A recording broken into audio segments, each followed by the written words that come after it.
In 1863, there was a man named Henry who was a businessman. He lived in Geneva, Switzerland. He had to go to Rome. So he was traveling in very similar circumstances. He's traveling from Switzerland to Rome. Back then, you took it part by carriage, part by horseback, and there was a section in the middle part of Italy you actually had to walk. You walk through some villages, and then you'd pick back the coach back up and then go down. So he's walking through these villages. Took a week or more to get from Switzerland to Rome. Now you can do it in 3 hours, but it took some time. And he's walking through these villages, and he comes upon a hill and looks down, and there's a battle going on. A battle. It was a time when the Italian states, some of you who are Italian know your own history, they were all fragmented. Austria owned some of you, France owned some of you, the Vatican owned some of you, and they wanted to unite. So the Austrians were fighting the Italians, and the French were their allies. There's this big battle going on. And he's sitting up watching this battle, Henry. And the villagers are all up there watching this valley. They had nothing to do with it. They were all coming in. Well, the Italians and French won. It was one of the most bloody battles in history, one-day battles in a small setting of 35,000 casualties on both sides. The Austrians lost, they go running away.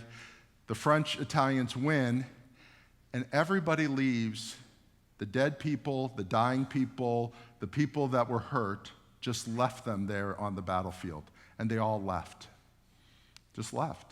One went that way, the others went that way.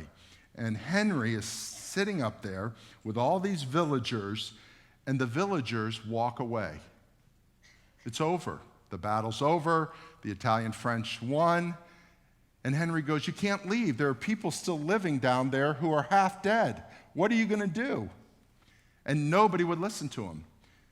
And he knew so he goes down and starts doing triage. You can't do it on 35,000 people. One guy, some villagers start coming. He finally goes to the head of the Italian army and says, you've got Austrian medics and doctors, release them so they can help both sides.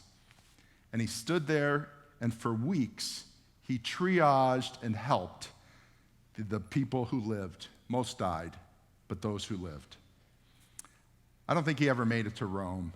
He kind of went back to Geneva, Switzerland, and said, this is wrong.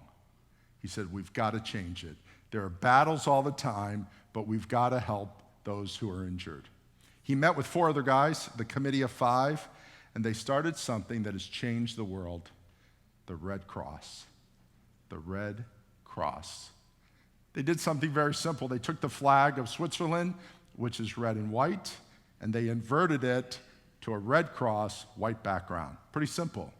The 5 of them got together. They started calling every consulate and said, let us go in as neutral people to help those who are infirmed after you battle each other. So all the Europeans agreed, some of the others agreed, America got involved in it. And it was in Geneva. It was in Geneva that they started the Geneva Convention, which has reiterated all the way down that we treat our sick in battles well, no matter whether they're on this side or this side. Henry was a strong Christian man. He helped found the YMCA, Young Men's Christian Association, in Geneva, that chapter as a young man.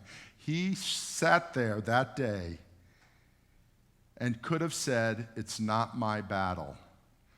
I'm not Italian, I'm not French, I'm not Austrian, I'm Swiss, I'm neutral, I don't care, I need to get to Rome to do my job. And because he chose not to sit there or to walk away, the world has changed. The world has changed. And some of you and some of your parents and some of your grandparents survived battles because of the International Red Cross. And the question I have for you is not, did you start the International Red Cross? By the way, you got the first Nobel Peace Prize too. How cool is that? But that's not the point. He didn't even care. The point is this: he took his faith and put it into action. And God is calling us, Christ is calling us to put our faith in action. The parable of the Good Samaritan is a parable of believers putting their faith in action. And my question to you, have you put your faith into action? Now, don't say this. Don't say this. I get upset when people come to me and say, I don't know who I would help.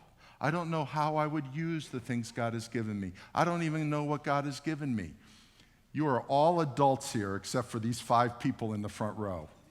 If you don't know that there are people around you that need to hear the word and need to be helped by the mission of the word, if you can't see it, pray that God opens your eyes.